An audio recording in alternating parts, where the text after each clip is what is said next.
আসসালামু আলাইকুম।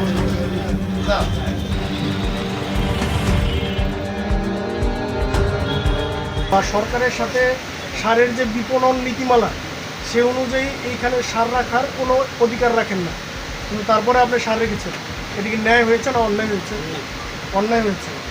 18 তারিখের একটা রসিদ দেখিয়েছেন, যেই রসিদ অনুযায়ী একটি নির্দিষ্ট ট্রেডার্সের নামে এই সারগুলো যাওয়ার কথা। আজকে 26 তারিখ, আপনি এখানে বলেছেন গাড়ি নষ্ট, সেই কারণে নেওয়া যায়নি।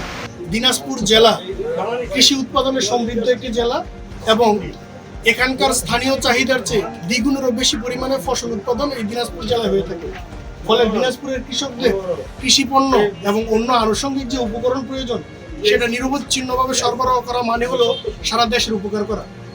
আপনারা জানেন যে বর্তমানে সারা দেশে কৃষকের ব্যবহারের জন্য সারের সরবরাহ যথাযথ রাখার চেষ্টা করা হচ্ছে।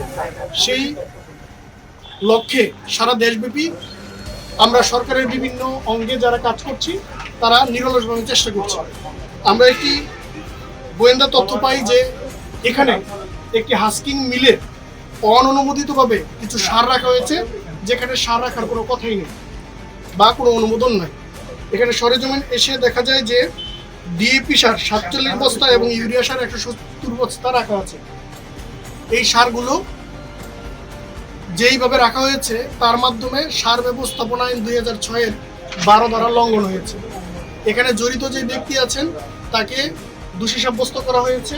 দোষী সাব্যস্ত করে তাকে উক্ত আইনের 12-3 উপধারা বলে 1 মাস 15 দিনের কারাদণ্ড এবং 30,000 টাকা অর্থদণ্ড প্রদান করা হয়েছে। ওই 30,000 টাকা অনাদায়ে তাকে আরও 15 দিনের বিনাশ্রম কারাদণ্ড প্রদান করা হয়েছে।